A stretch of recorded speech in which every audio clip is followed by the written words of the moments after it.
Okay, we're back in open session, and in executive session, the board voted on a salary adjustment and a salary setting authority issue. All right, so now we're going to move on to our regular agenda. And first up, we have officer elections. So we're entering a new year. My term's coming to an end. So we'll start with the board chair. I will entertain nominations for the position of board chair. I would like to make a motion to nominate Marcy Scroggins for board chairman. Okay. Jennifer Whittier. Okay, thank you. Is there a second? Second. Oh, okay, thank you. All right. Any others? Okay, hearing none. All right, I will entertain a motion to close nominations. So moved. Okay, is there a second? Second. Okay. And that motion carries. And now I'll entertain a motion to elect Marcy Scoggins as board chair. So moved. Jennifer Whittier. Okay, is there a second? Second, Jay Carney. All right, any discussion? Okay. All right. I think I may help you out. Yeah. All those in favor? Any opposed? The motion carries. Congratulations. You'll be Grace, okay? All right. Yes. All right. You're welcome. So, and now I will entertain nominations to serve as vice chair. And I would actually like to make a nomination of Ben Morgan to serve as vice chair. And he's been asked about this and he did so. Did you second to that motion? Second. Okay, thank you. Jay Carney. All right. All right. I will entertain a motion to close nominations. So moved. Okay, is there a second? Yes, second. Okay. Okay. All those in favor? Aye. Any opposed? Okay, motion carries. And now I will entertain a motion to elect Ben Morgan to serve as vice chair. So moved. Second? Second. Okay, any discussion? All those in favor? Okay, any opposed? The motion carries. Okay, so we have our new chair and vice chair for our next meeting. All right, now we'll move on to the approval of the minutes of the June 10th, 2024 regular monthly meeting. Received a copy, board members. I will entertain a motion for approval. So moved. Marcy Scoggins. Okay, is there a second? Second, Jay Carney. Okay, thank you. Any discussion? No? Okay, all those in favor? Any opposed? All right, the motion carries. All right, now it's time for the chair report.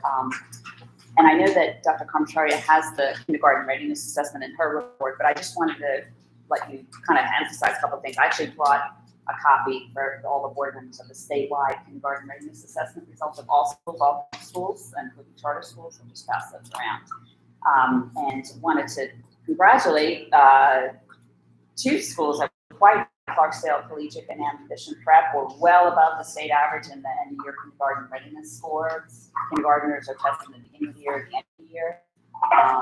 And Revive also was above, Revive Collegiate was above the statewide rate. And Lisa's going to go into more detail about this. One school was in above the district rate, but below the state rate, and then 3 schools are concerning, which she'll talk about. But I just wanted to give a shout out to the ones that are knocking it out of the park in particular, and we'll come back. I think I had asked Dee this morning to Yes. go back in and look and just kind of run a report too to see where everybody fell in relation to others. And I think, if we're not mistaken, I think Clarksdale was in the top 10. Oh, wow. Did She's got a paper Did for you you. notice that? So, yeah, I think they're in the top 10. So that's fantastic. It is fantastic. Yeah. 6, 7, 8. Yeah, I think they're number 9. So if we haven't messed our numbers up by any, then that's awesome. So exciting. So I just wanted to look that out. And now we'll move it over to the executive director report. Okay, thank you. Well, the first thing I'm going to do is actually turn it over to Dee and Bree. You all will remember that I have been involved in the NACSA Leaders Program, and then from that, we went into the Leaders in Action Program, which was another year-and-a-half commitment to working on the charter school application for new schools. So we've been working with other authorizers around the nation, as well as other support organizations, incubators, and others. So for this time, I was unable to go, and Dee and Bree went, and they represented the authorizer board, and I know Elise from Embark was there as well. So I'm going to let Dee and Bree share a little bit about their experience. This was their first time to attend a NACSA event, so I was glad to have them represented. So y'all want to just share a little bit? Sure, Okay. thanks, Dr. K. Okay. Board members, thank you for allowing us the opportunity to go. As Dr. K mentioned, in late June, we actually had the opportunity to travel to Chicago and participate in the new application summit sponsored by NACSA. As Dr. K shared, we had an opportunity to be authorizers around the nation and incubators from around the nation and just supporters of charter schools, which was fantastic. Prior to our travel, though, we had to do a little homework. NACSA pushed us a little bit on some assignments that we needed to do. And the big assignment was to reflect on our own practices. So we landed on the new school application process itself. In particular, we landed on the stage 2 initial feedback review. That was one of the things that we shared with other authorizers from around the nation, and they found that very, very impactful. That was one of the things that we lifted as a practice in the office to get more applications into the cycle and to approve more charter schools. In addition to that, we got an opportunity to meet so many different people from so many authorizers, and we got some great pictures, and she helped us with our presentation also. It was definitely a great opportunity to connect and network with other charter leaders throughout the states. It was awesome to hear from different school founders. I know Elise had mentioned that was one of the highlights for her as well. They're doing as far as and what their experiences are, and I think we all left with a deeper understanding of what a quality charter application looks like. And something that was very interesting. In one of the presentations, it was a study. I think it went on a year or two, and it was almost 100 schools, I believe.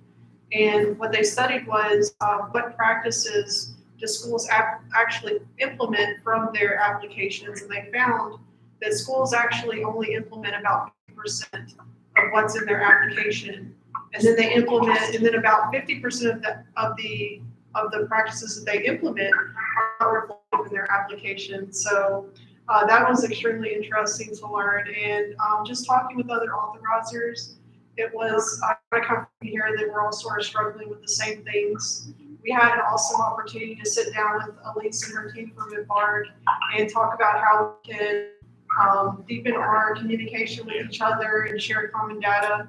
So it was just an awesome experience. Thank you guys for allowing us to be able to do that. Thank you. Thank you both. I'm so proud. I have to tell y'all about this. So they're part of their homework assignment. Didn't have a choice. Jay gave them an option, and I said, I'm sorry, but we have to go and we have to present, and you guys are going to have to come up with something really, really cute for your show and tell. So Dee put on his thinking cap, Bree put on hers. Dee said, why don't we just make it kind of like a board game or whatever? And y'all can see that between the two of them, that is our entire application process. It's a little blurry, so you can't really see, but we begin over here. We go through the initial stage, which is kind of where we are right now in the initial stages, moving on up to stage 1, the completeness check, threshold quality review. Initial feedback is if I were playing one of those little, what are those little people called? Those little, I guess those are from chess pieces, they look like. But if I was gonna do that and push it where it is now, we'd be at the initial feedback stage for stage 2. So then it'll go into stage 3, and then those invited will go to the capacity interview, and then the board will make a decision. So I love their creativity, and I love the fact that they were able to network and meet new people and really engage in some really, substantive conversations about what the application cycle means. That research that Bree cited was fabulous. I mean, so surprising to hear. But great information and great networking. So thank y'all again for going and representing us.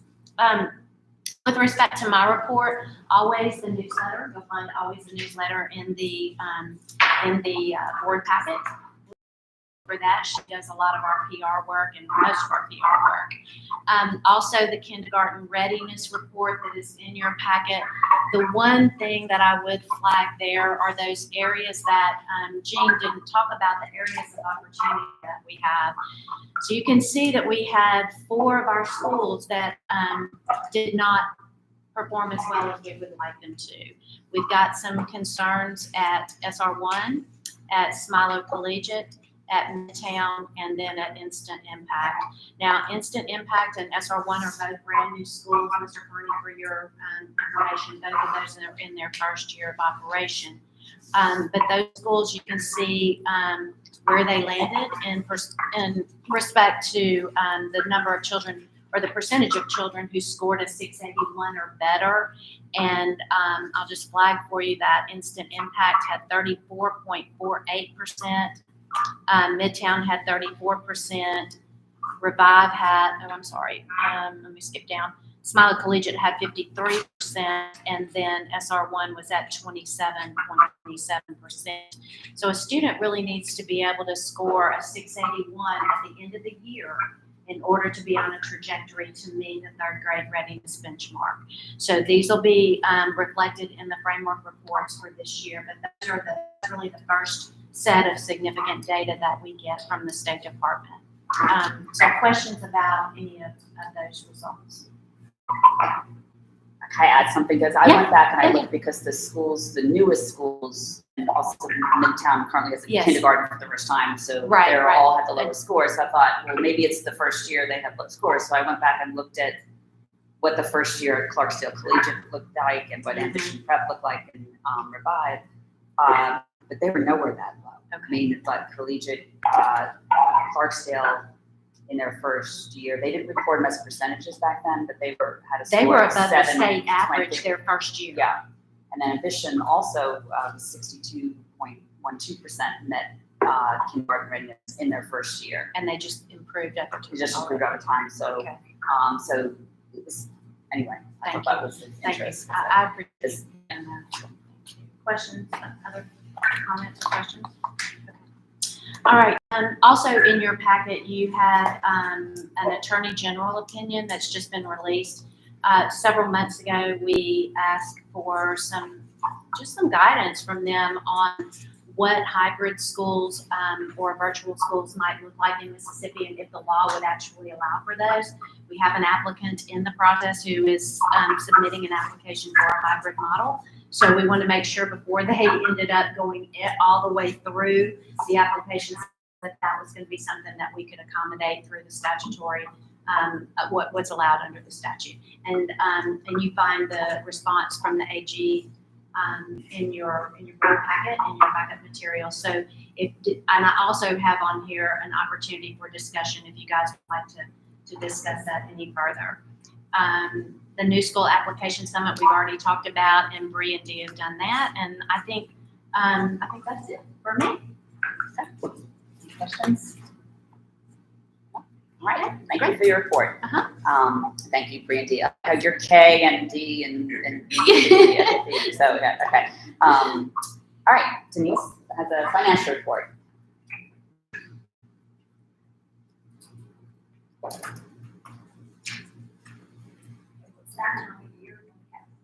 We can't hear you. No. I wonder if it's she's got it right on it. Oh, move closer. Okay. It may not be working. No, I think just sit at one of those chairs. Oh. Closer. Yeah. So it'll pick up on the computer, YouTube. And this one's. Yeah, I think you're good if you said it. Yeah. You might have to just speak up. I can yell if I have to. You may have to. Yes. So Yeah. Ms. McCartney can hear you. So this time of year, we're actually doing 3 budget years. So you have 3 different parts of the report. So we ended the fiscal year in June, but we don't really end in June. We have kind of a period where we can still pay for bills. So the first report that you'll have is your FY24 budget report. And what it still shows you what your budget was, how much you spent since you last met, and what your year to date is and what your remaining balance is based on that budget. One of the things that I did this time was I highlighted a few things in blue, letting you know that I know that we're still gonna have some outstanding invoices in those areas. Like that trip, they have not been reimbursed for their travel yet. So we know we're gonna have some more travel costs. We still have a couple of outstanding bills for, ceasefire hasn't billed us, I haven't billed y'all. So there's several things, and we have some furniture that we ordered that not yet paid for. So I'm anticipating about another 33,000 that will be coming out of FY 24. And so here it looks like we would have 91,000 left to get back to the state. But that's not going to be at least another 30 to get back. So we probably will end still getting them back about 50 to 60,000. And they gave us 900,000. But we didn't spend any of our special funds. So that's the FY. So before I move on, do I have any questions on that? The next year is your FY 25, and so that started in July. And so we really only paid two things this year.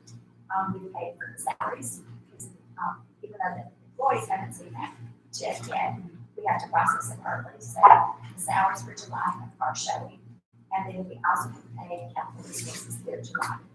So those are the only things that have come out of the FY 25. You'll notice that we had a grant in 24. So the grant is closed. We have no grant from the CSB. And we have no expenditures in the new grant as of yet. And then the last thing that we have is we have to turn in a budget to the legislature. You have a sheet that looks like this. And so what this does is it tells the legislature what you actually spent in FY 24, what they appropriated to you in 25, which is the middle column. And that middle column is similar to what is the equipment report that just went over. It doesn't quite match because you don't budget everything that they appropriate to you. And so I think I made that comment to the executive session that we under budget what they gave us $555,000. And so the budget didn't quite match what we tell the legislature if we were going to spend it all there. So that's the middle column. And then the final, or the third column, is what you're requesting at FY 26. And so what I did on this is I basically said, based on current expenditures and based on what we saw last year, we could probably handle a $1.4 million budget with no increases in any area except for salaries. And I proposed a 3% salary increase for everybody on staff plus branch for FY 26. And that was just me coming up with a number. We can make a change. So the other thing is inside of this budget, because of the way you get your appropriation, you put money between categories, you're not stuck with this.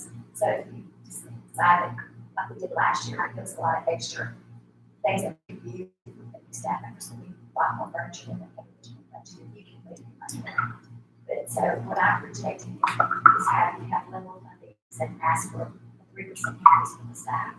And the only other thing I did was I asked for them to restore the 900,000 in general funds.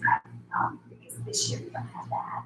All of your expenditures are coming out of your own special fund, which is from the school's revenue. Great. Any questions for Denise? No question, but just one comment on the USDE grant that we got for the virtual reality.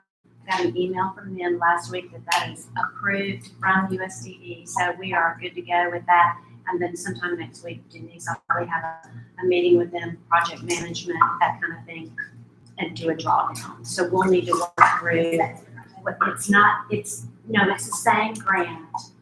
We got 4 responses to the RFP. So we'll do our work on our legwork here and review those RFP or the proposals that we got. And then we just need to figure out how do we get that drawdown so we can take care of that going forward. It'll just be one drawdown for the entire amount. So that's it. Great. Thank you. Thank you. I would like y'all to approve approve the budget request from the County Legislature. Thank you. Oh, We okay, can do that. okay. So, can I get a motion to approve the budget request for FY 25, FY 26? So moved. Is there a second? Second. Any discussion? All those in favor? Any opposed? And the motion carries. Approved, thank you. Okay. All right, so now we're, moving on to our discussions items. There's no committee reports, no public comment requested, and our discussion item is the hybrid and virtual charter school models. That's right, So and we just to flag again the AG report on that, and see if you guys have any questions or needed to discuss what our thinking was around that, or what the response was from the AG. Just- It's not a question really, but maybe just comment just to make sure I understood it. So it sounded like, from what I understood, what I read was it's really up to the board in evaluating a proposal for a hybrid school if that meets the standard That's for a exactly school we right. want to approve. That's Okay, exactly there's right. no For hard hybrid. can or Yes. cannot, they didn't That's right. determine that Right, for they us. didn't direct us, they gave us, Yeah. they acknowledged that we had the authority to We have do an that. option. That's right, Yeah. an option and a choice, that's right. Yeah. Virtual is a different story. And the virtual, based on what, and really Amy had talked about this before, but the virtual would be a different story. Mhm. So, right now, I don't believe that we have the authority to do 100% charter, virtual charter. But hybrid, yes. Yes, and we'll have to, if school is approved in that model, then we have to certainly put some parameters around that in terms of expectations. It will look different on a framework, it'll look different on implementation and things like that. We have to just establish some things, going forward to make sure we accommodate a new model in our framework. All right. All right, moving on to our new business items. So item A is an information item about SR1 CPSA report. Is that, you provided a update? Just from- an update, just for your information, we have been working really closely with CPSA, and they've been providing monthly updates for us on their enrollment, just to ensure that they're getting closer and closer to that 60 that they were obligated contractually to meet for next year. They are somewhere around 101, I confirmed with Terry earlier, somewhere right around 100 that they have fully enrolled at this point, which is not to the 150 that the board had discussed earlier, but much closer than before. And they have not taken on any additional debt at this point. So that's what that is. Thank you. Mhm. All right, now move on to item B is to consider RFP to conduct annual legislative report. So I think you've got a link to that item in your agenda, and I'll entertain a motion to approve the release of this RFP. Okay, second, okay, any discussion? All right, all those in favor? Okay, any opposed? Motion carries. I'm sorry, I didn't ask you if you had anything to add Oh, about that no, item, no, but, that's just okay, an this is the annual. I was just annual gonna item, give him a- yeah, A little, Yeah, that's what okay, we talked sorry. about earlier today. Okay. We've got 2 copies. okay. All right, item C is to consider approval of an RFP to conduct renewal evaluation support. Is there anything you want to add about this, Dr. Murphy? Okay, I will entertain a motion to approve the release of this RFP. Okay, thank you, is there a second? That was Marcy. Second. Okay, Madam Chair, thank you. Any discussion? All those in favor? Any opposed? And the motion carries. Item D is an action item to consider approval for beginning the Administrative Procedures Act process to amend the board policy, Title 10, Part 422, Call for Quality Schools Guidance and Application Process Timeline for New and Existing Operators 2025. Do you want to say anything about this? I might just flag Okay, these okay. next 2 items for you. Those are identical items in terms of what they are. They are the timeline, the milestones for the entire application cycle. About a year or so ago, in conversation with some external stakeholders, and in particular with Elise, there was conversation about maybe we could start that earlier so that we could accommodate. And so we threw that out and realized that was going to be kind of tricky for the next year. So we went back to the table as a team, and we put together 2 timelines. So one will start The normal process will release in January, and it'll run through the September-October cycle of about 9 months. And then the second one will pick up earlier in the cycle and release sometime in July. July 1st, okay, in July, and that'll give about another 4-month window of opportunity for a school that's approved, and then their pre-opening period extends. So it makes it a little bit of a lengthier process for new applications or applicant teams to submit, and then in the event they're approved, More time. Great. So we have reached out to the specific stakeholders. You got here. We did, we actually, and your stakeholder here that I communicated with is right there, Elise. So I sent that to her actually before, and we even brought it to the board. She looked at it and said, hey, Elise, I got a couple questions here, could you do that? And in response, we added that additional opportunity. So that's item E Right. that you'll look at there. So you'll have 2 timelines. They will actually kind of overlap at one point in time, but it'll give that next year, that group, that longer runway for pre-opening time. So to answer your question, yes, and she's right here. So, There's also, like, you're proposing this within the APA, yeah. and so you'll have that 25-day comment period, so other people who are interested in it can also send us public comment during that time period, and then you can consider that. Yeah, good point. Okay. So I will entertain a motion to begin the APA process to amend this board policy. So moved. Thank you. Is there a second? Second, Marcy Scoggins. Thank you. Any discussion? All those in favor? Okay. Any opposed? All right, that motion carries. Okay, now here's that similar one. Consider approval in the Administrative Procedures Act process to amend board policy Title 10, Part 422, call for quality schools guidance and application process timeline for new and existing operators 2026. And I'll entertain a motion. Jay Carney. Okay, thank you. Is there a second? Second. Any discussion? Okay, all those in favor? Any opposed? The motion carries. Next action item is action item F, and that's to consider approval to file as final with no changes, board policy Title 10, Part 420, trouble with that number, 422, 122, charter school renewal guidance and application process. I said it right. It's a lot of work. Okay, I will entertain a motion to file this board policy as final with no changes to the APA process. Oh, you want to say something about I that? do, Okay, a couple before we- comments. Just let me circle back to Okay. D and E for just a second. I didn't say, I keep pointing to Elise, but Elise is, what's your official title? Executive Director of Embark, and so that's who I keep referring to, so you'll know that that's who she is. But that's our local incubator, so she works with new schools in the application cycle, and that's the one we talked about earlier this morning, so that's why I keep flagging her. The other, respect to IF here, this is kind of another thing that we've had to make some adjustments to over time for a variety of reasons, whether it was COVID or, no test data available, and so forth and so on. And so with this one, Amy and Dee and I and all, we've really been working on some new guidance and a new application process to accommodate some of the challenges that we had a couple of years ago, and trying to address those so that there's some real clarity around it, and schools are, understand exactly what's expected of them, of performance over time and so forth.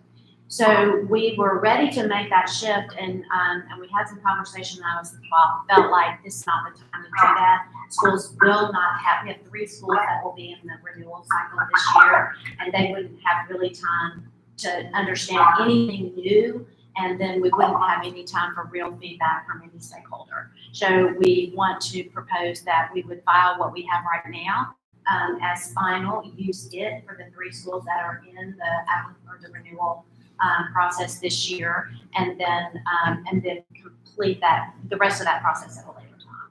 So it'll make more sense then. So just some additional context. Yeah. Thank you. Uh-huh. Okay, so I will entertain a motion to file this board policy as final with no changes to the APA process. So moved, Jennifer. Thanks. Second? Go for it. Second. Okay, thank Jay you. Carter. Any discussion?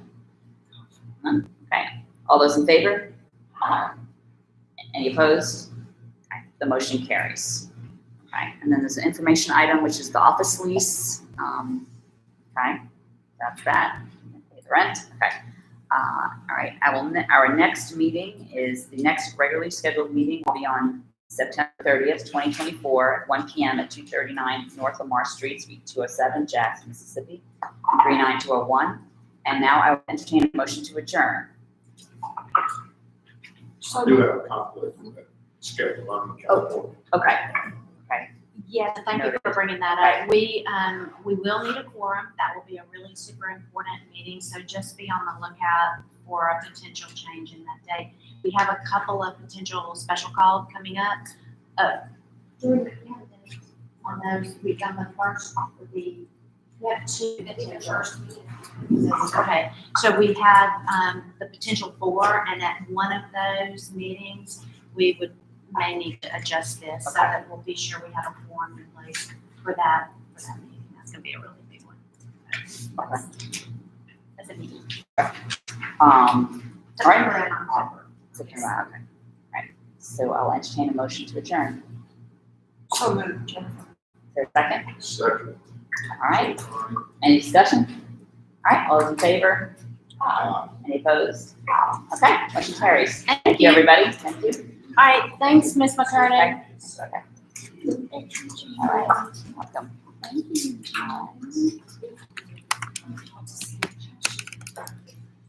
Well,